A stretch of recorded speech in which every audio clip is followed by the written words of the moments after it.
Now available in paperback and Kindle Unlimited, Isis, Imitation of Life. The Goddess Next Door helps a young black girl overcome racism during the era of Jim Crow in this Golden Age Isis series adventure.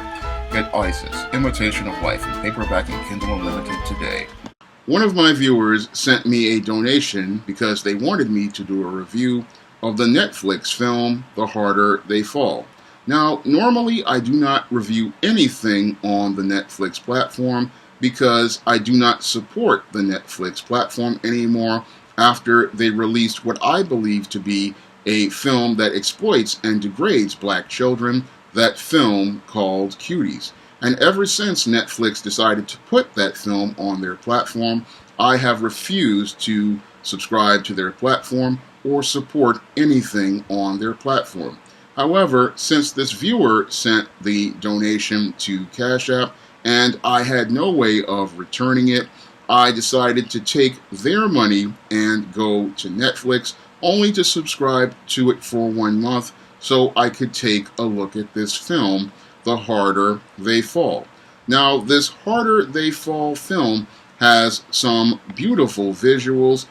and some great cinematography and some excellent acting with strong performances by Idris Elba and Regina King. But this film really struggles to be great, all due to the fact that this film has a really weak screenplay. Now, the big problem with The Harder They Fall as a film is the writing, and the writing suffers because the writer is coming primarily from emotion and has not really done enough critical thinking about his story to really help it become the best it can be, because he's so caught up in trying to incorporate all of these historical figures into his story that he's not really thinking about core elements as related to good storytelling. Now, the major problem with The Harder They Fall, as I see it,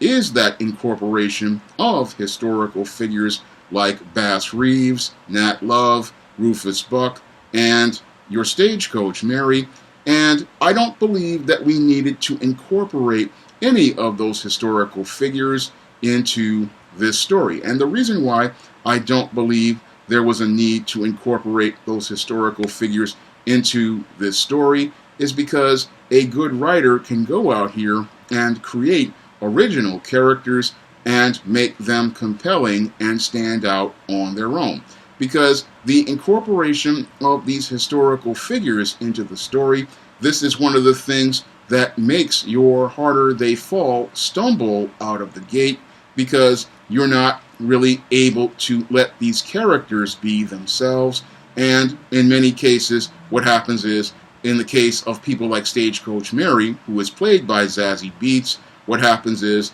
we wind up with a character who does not even look or act anything like the real Stagecoach Mary. So this writer would have been better to go out here and create original characters like I do for many of my Isis and Eastteam and John Haynes series stories. That would have been better for this story, for him to go out here and create his own characters that were inspired by these characters, because if he created characters inspired by those people in history, he would not go out here and tarnish their names and then tarnish their legacies, because there is no need to go out here and create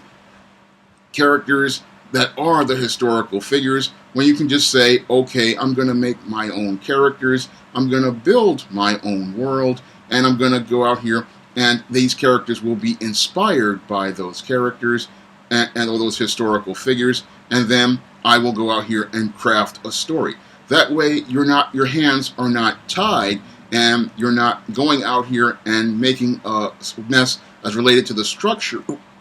of your story. You're out here and you can go out here and lay a solid structure and then start wrapping your form around that structure. Unfortunately, this writer, he comes across writing caught up in his emotions, and because he's caught up in his emotions about writing about this historical time period, he's not really focused on those core elements that make for a compelling story. And the story, it starts to really stumble again out of the gate, because we start out on the story of Nat Love, who's at 11 years old. He's having dinner with his family, and then this Rufus Buck comes in and murders his parents right in front of him, and then carves a cross on his forehead. Now, this scene in some ways kind of mirrors something as related to Bruce Wayne and it's his transformation into Batman, and this scar symbolically turns him into some sort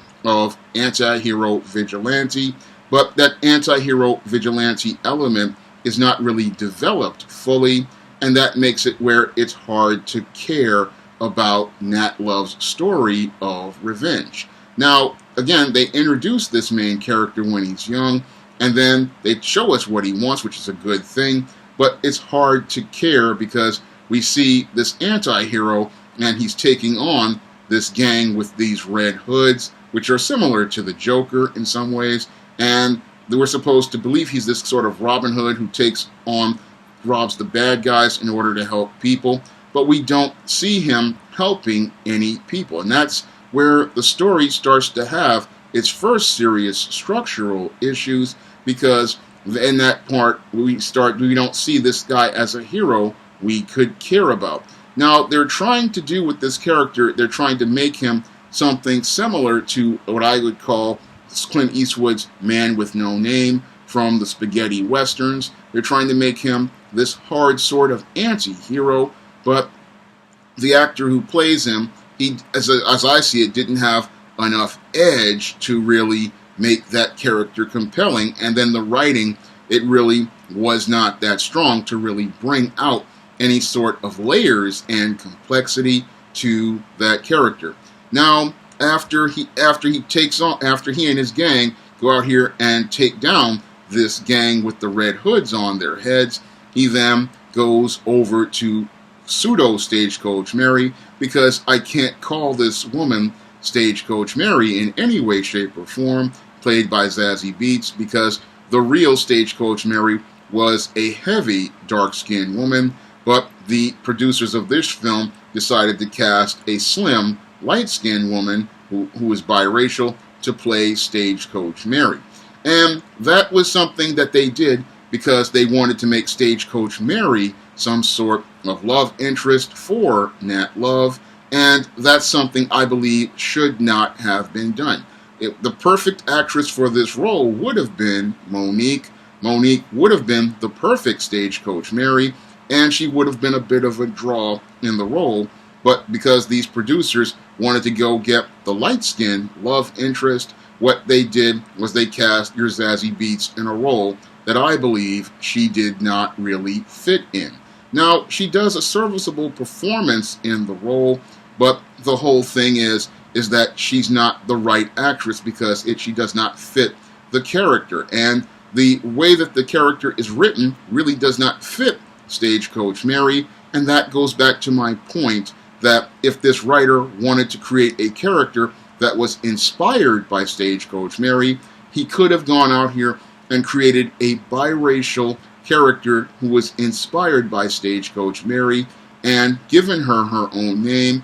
and allowed her to become her own character. That would have resonated stronger with viewers than him trying to go out here and piggyback on the name of a historical figure and tarnishing that historical figure's legacy. But your Stagecoach Mary is brought in as a love interest, and then he goes out here and is getting ready to try to find this guy who murdered his family. He got the first guy who was with him with the scorpion tattoo earlier in the film, and now he's looking for the other guy, and they then show us the other guy, your Rufus Buck, who is creating a team that is in contrast to the team that Nat Love is forming, and your Rufus Buck is shown to be a very brutal and violent killer, and he's somebody who is so dangerous that his gang, after they stop the train, he then winds up taking out an entire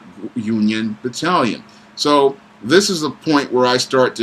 shaking my head as related to this so-called Western, because that's where the Western starts to fall apart because when it comes down to your black cowboys, I know that they're out there, but I know that they would not be able to go out here and murder Union battalions in white supremacist America. So that's where the whole Harder They Fall starts to fall apart for me, is you got this,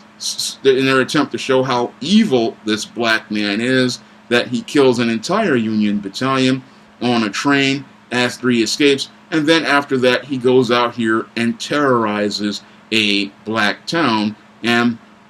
beats up the sheriff and sends him on his way. And then as this film continues to go on after this film with Nat Love and his quest for revenge, the story really starts to struggle. I mean, the reason why the story starts to struggle is because there's no real organic connection to things. Now, they have Stagecoach Mary go to the town that your Rufus Buck is terrorizing, and then they wind up capturing her, and that leads to a setup where your Nat Love is setting up to take on your Rufus Buck. But the film, it has real serious story structure issues and real serious pacing issues, and everything does not build into a satisfying climax, because one of the other problems with this film is that there are too many characters on screen, and we really don't get a chance to see any of these characters to develop into multi-dimensional people, because the big problem with this film is it tries to do too much of everything, and that is another problem that emotional writers have. Is an emotional writer, what they'll try to do is try to do a little of everything, and then as they're trying to do a little of everything, they're getting everything wrong. Now, a good writer, a seasoned screenwriter, they're not going to try to cram so much in, and they understand a smaller cast of characters is better than a large cast of characters. And the Harder They Fall, it starts to go from stumbling to starting to really fall down because of the large size of its cast. And while I can see what the creator's trying to do here by showing that the Rufus Buck gang contrasts the Nat Love gang, what I see is he doesn't understand that there are basic rules to screenwriting, and one of them is you do not want your screenplay filled with characters, because when it becomes filled with characters, it becomes very hard to follow, and those characters really don't get the depth and dimension and layers that they need to be fleshed out. And that is a big problem with The Harder They Fall, is that the characters here don't really get that sort of character development. Nat Love feels very one-dimensional. Stagecoach Mary feels very one-dimensional. Purdy feels one-dimensional. Every character here never really gets to get past just the basic layer of being a character on the surface, and we never get to dig very deep into their characterizations to really see any sort of motivation outside of Nat Love looking for revenge for the deaths of his family. Yes, there is a lot of death, blood, and gore in this film, but it's all flash, and it's not very much substance. And that is one of the big problems with The Harder They Fall. Yes, it's a very beautifully shot film, and it has great cinematography, and it has, again, very compelling performances from an all-star cast, and it has all the elements of truly great filmmaking. Unfortunately, the foundation of the film is that really weak screenplay, and that screenplay is weak because it comes from a musician, not a screenwriter. And while a musician is good at music, screenwriting is a whole different medium, and you have to know how to tell a story in pictures, and you have to know how to craft solid characters and dialogue. And this writer, they had good intentions as related to their screenplay, but there were issues that needed to be worked on. Now, I believe as a screenwriter, this concept, it could have worked, but it needed, one, less characters, and 2, it needed more character development. And I also believe that had this film been given another series of rewrites, we might have been talking about The Harder They Fall, like classic films in the black western genre, like Posse. But when I look at this film, it's like a couple of steps above Gang of Roses. Now, Gang of Roses is what I consider the absolute worst black western film, and while The Harder They Fall isn't as terrible as Gang of Roses, it's pretty mediocre when I compare it to Posse. Now, Posse was a well-done film because Mario Van Peebles knew how to write compelling characters. Mario Van Peebles knew how to write a very compelling story, and Mario Van Peebles knew how to keep his character list very short, so we only saw those characters that were essential to the story. So when I look at this film and I compare it to Posse, it just pales in comparison, even though Posse didn't have the greatest visuals. It had a far better screenplay, and Your Harder They Fall, yes, it has beautiful visuals, and that's one of the good things about it. But the other issue I have with the film is the direction, and that's another problem I have with the film, is it just has a very confused tone.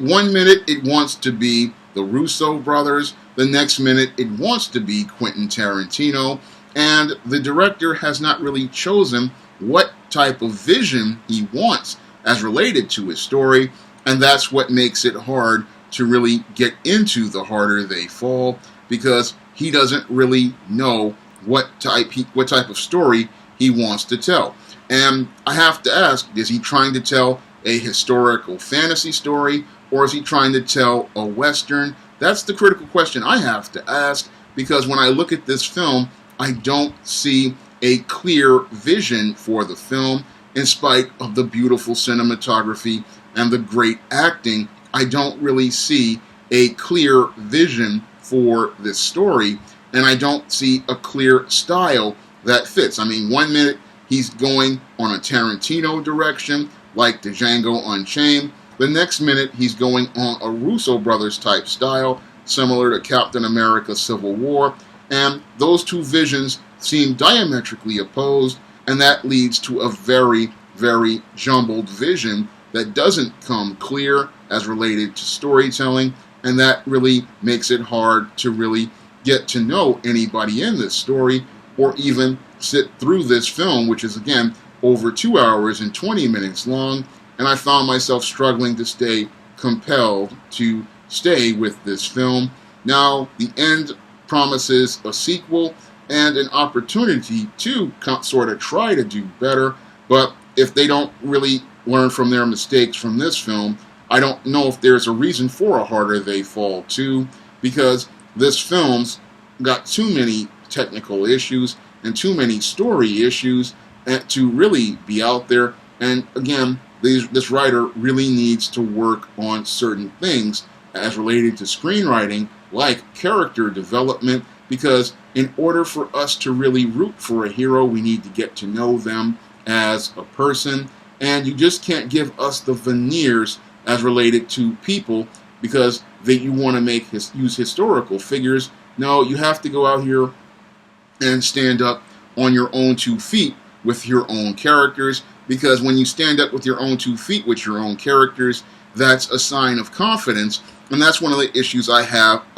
have with this film using the names of historical figures, is that this writer's coming out of the gate with no confidence, because he could have easily written this very same story, and he did not need to use the names of your Bass Reeves, Nat Love, Rufus Buck, or your Stagecoach Mary. No, he could have made his own characters and made his own story, but I guess the Netflix marketing department would not have a way to sell this film, and that would really show how incompetent they are, because a truly talented marketing film department with an original concept, they could have sold this film as a black western, and the black western would have sold strong based on the story the same way Posse sold back in the 90s. I mean, Posse was not having a whole bunch of historical figures in it. It had original characters, and The Harder They Fall would have been a lot stronger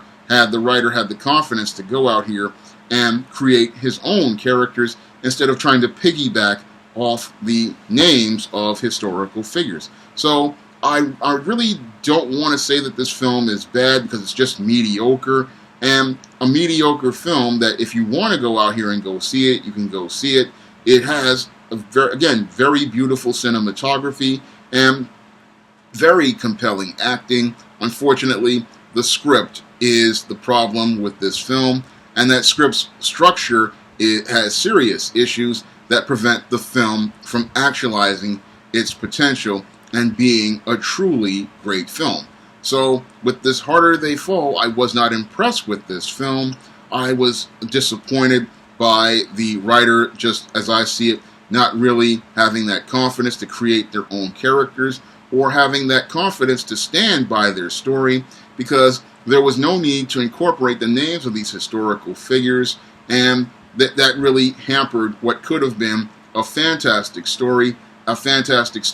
that could have been a great piece as related to your Western genre for black people. And while I know a lot of black people want to see more black Westerns, there's a way to do this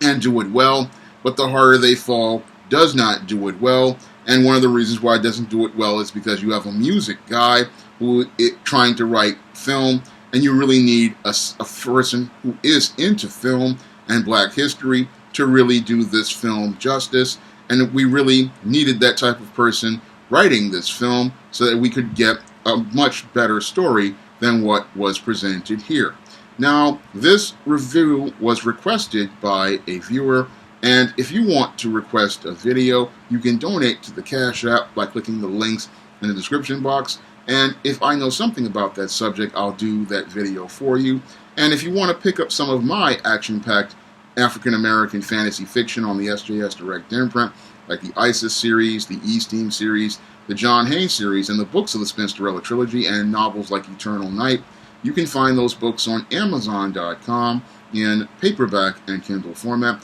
You can also find many of those books on Smashwords, the iBookstore, and Google Play. And if you want to see me make more videos like this, you can donate to the Patreon, the PayPal, or the Cash App by clicking the link in the description box. That's all I have to say for this video. You can comment, rate, and subscribe. Now available in paperback and Kindle, All About Marilyn. Learn all about the struggles of a faded former teen sitcom star in this absolutely fabulous 5-star screenplay. Get All About Marilyn in paperback and Kindle on Amazon.com today.